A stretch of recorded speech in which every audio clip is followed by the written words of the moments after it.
Аграгарадок Мічуринская Гомельскага района у будынку па вуліцы Міру праблема з дахам не вырашаецца ўжо некалькі гадоў. У снежні 2025-го да жыхаркі дома прыйшоў адказ. Рамонт выкананы. Аднак па словах жанчыны работы правялі фармальна. Крыху папрацавалі ў раёне Ліўнёўкі, часткова паклалі дахавае пакрыццё. Як вынік, вада працягвае цякчы ў кватэру. В декабре 25 года у меня в квартире стала протекать настолько кровля, что у меня затекла вся прихожая и полностью лился ручей до пола, то есть я могла затопить соседей. У меня с предыдущей недели до сих пор течет вода в прихожей, в натяжной потолок. Мы каждое утро в 5:30 и вечером в 7 вечера мы сливаем с потолка воду.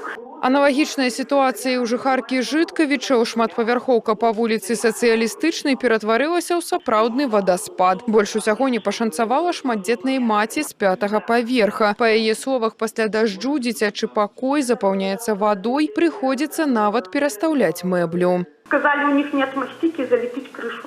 Як азначыў Іван Крупко, за гэтыя пытанні паўнавартасна возьмуцца кампетэнтныя спецыялісты. У бліжэйшы час будаўнікі прыступяць да рамонту даху. А жыхарку Жыткавічаў губернатар запрасіў на асабісты прыём для дэталёвага разгляду. Мы посмотрим ваш дом, сейчас отправим. Посмотрим, что можно там почистить и что там ливневка забита идет. Компенсирующие материалы сейчас сделают, чтобы не было течи. И посмотрим, что там надо поправить по квартире.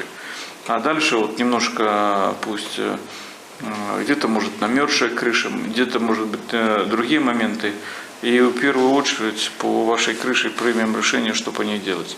Жыхар Мазыра прыехаў са скаргай, бяздомныя сабакі трымаюць у страху ўвесь горад. Ад нападу пацярпела дачка мужчыны. Сям'я неаднойчы звярталася ў службу 115, але сітуацыя не змянілася. Іван Крупко паставіў задачу разабрацца з гэтым пытаннем у найбліжэйшыя дні.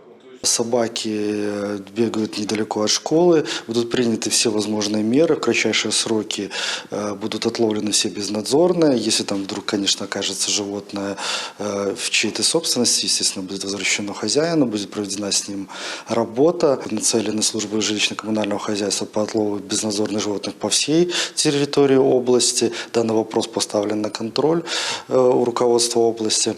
Ну и все-таки хотелось гражданам напомнить, что животные, которых мы приручили, мы должны за них следить, не отпускать от себя. Завяршыўся прыём на пазітыўнай ноце. Мазыранка падзякавала за асабістую ўвагу да развіцця Мазырскага района, а таксама прэзентавала губернатару сваю кнігу. Тацяна Піменёнкова, Валерый Гапанько, тэлерадыёкампанія «Гомель».